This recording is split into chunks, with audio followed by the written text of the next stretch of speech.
Hi there. I'm about to go for a stroll. Care to join? Sweet. Let's start on the river. As we travel down this trail, let's take note of what surrounds us. What do you see? There's lots of plants, some people, in groups and alone, glimpses of the river, of course, abandoned sites of aquatic commerce, a little bit of trash. How about we hit the road next? What are we doing? Well, we're gathering geographical data. We might be able to use this data to learn more about the nature of this landscape. Does that answer your question? Okay, well, let's talk about space and place for a minute. So, what is place? Let's take a look online.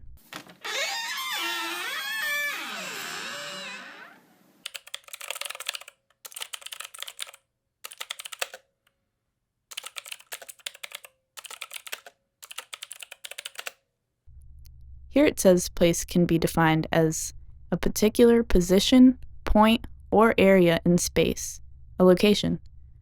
It's additionally defined as a portion of space designated or available for being used by someone. Now let's take a look at space.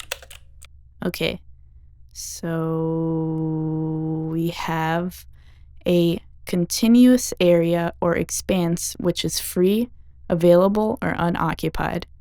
Another definition reads, the dimension of height, depth, and width within which all things exist and move.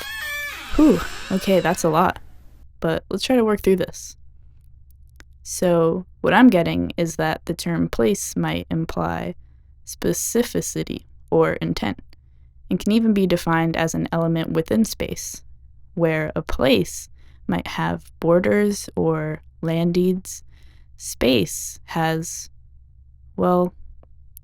everything. Space can be anything and everything. Space is free, malleable, open, or active. Why are you so concerned about space and place anyways? I'm glad you asked. So I'm actually working on this project, that engages with the nature of queer space in Philadelphia, specifically as it may form and exist in the context of raves. So Philadelphia, Philly. It's a place, right?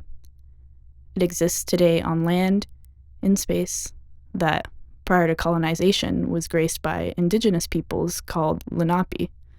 Philly, as a concept, and as it continues to develop today, was born as a settlement created in an active, self-legitimized financial transaction imagined by European settlers in the 1600s. This colonial transformation of a free and active or open space into a contained place outlined by specifically placed borders is the birth of Philadelphia. Since then and through today, Philly, as a place, continues to develop and expand through a practice of capitalism and industry that was built on the labor of enslaved Black people. This history is Philadelphia. Philadelphia is its history. These traditions and practices which form the city are upheld today and frame how we exist in this place. Despite these consistent acts of land and labor and generalized violence, there's still so much space in the city that can be and is reclaimed. What about this place, called Philly, can lend itself to spatial reclamation? How can queer spaces form and interact with this place? I think maybe it's time we talked about time.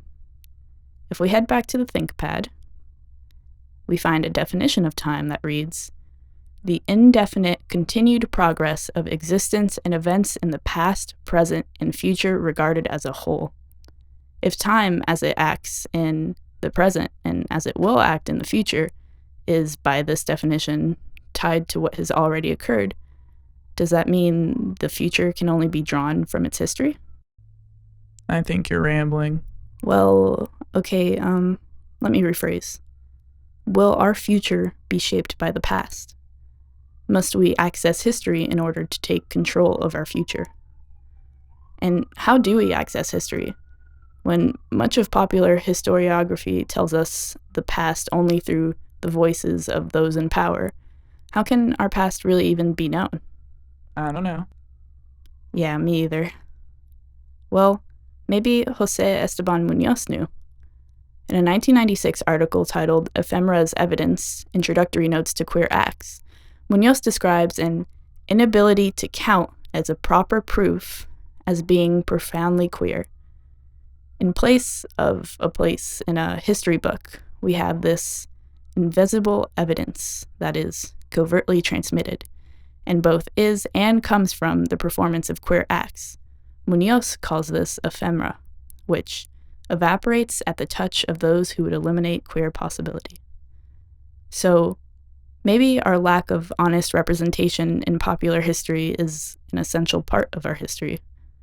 Does it have to be kept secret in order to exist, to be safe from the destructive tendencies of those who have chosen to leave us out of history in the first place? But what is this invisible evidence anyway? How does it find us? Let's go to a rave. Can we try to trace ephemera there?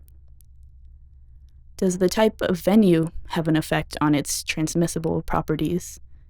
Can it travel through fresh air or humidity or in a stale, sweaty little room?